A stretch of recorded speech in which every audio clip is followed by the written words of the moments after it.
Hi family, my name is Key and thank you so much for joining me on my journey. So today I just wanted to make a quick video on something that I noticed.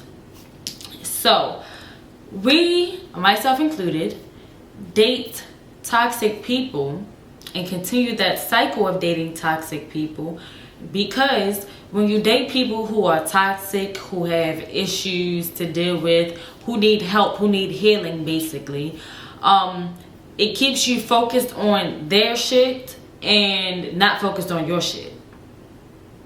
So the focus of the relationship becomes fixing them, fixing the shit they need to do in order to make your relationship work, when really it's not just them, it takes you as well. But your focus is on them and rather getting their communication together, getting them to make you feel worthy or happy in the relationship. Dating toxic people keeps you from figuring out what you need to fix. So when you date someone, when you're in a healthy situation, or when you're dating someone who doesn't have a whole bunch of shit that they need to fix, a whole bunch of things they need to work out, childhood trauma, whatever the case may be, then you become more aware of the toxic patterns and traits that you have. So I'll give an example of my personal experience. So honestly, my whole dating world, dating life, relationships, it's all been toxic. All of it. And I can't, looking back, I used to just blame it on them, like, oh, well, they did this and they did that, and he wasn't the person I thought he was going to be, whatever. I had a part to play in that as well.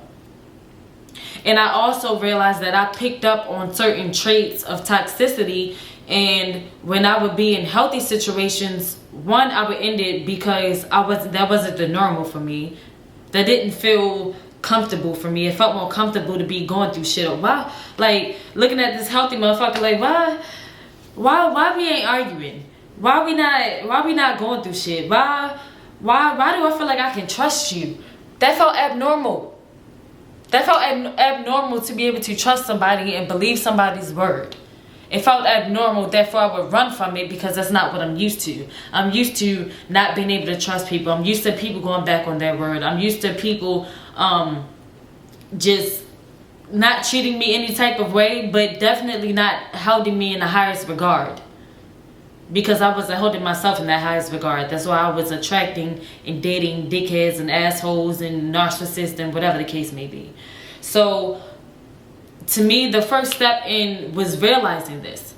Realizing that I was in a cycle of toxic partners because I myself have toxic traits that I was never focused on or looking at, because I was so focused on getting that person to fix the shit that they needed to fix in order to make me happy in a relationship. And really, nobody can make me happy.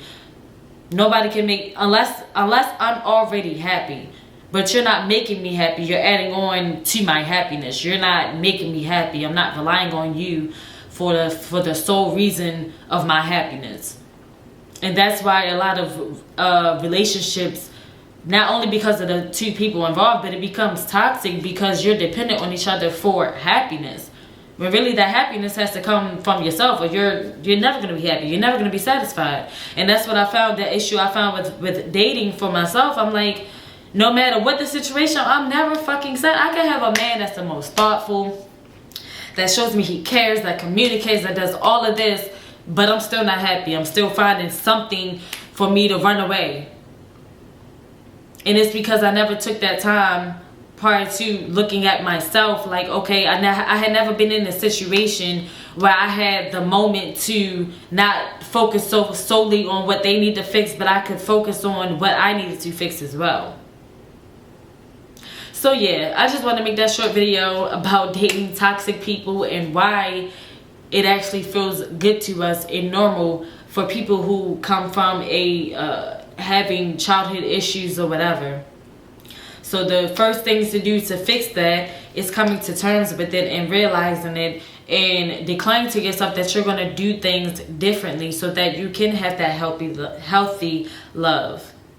You can have that love that is long lasting, that is actually sustainable, and not fall into that trap of just going around in circles with the same partner in different bodies.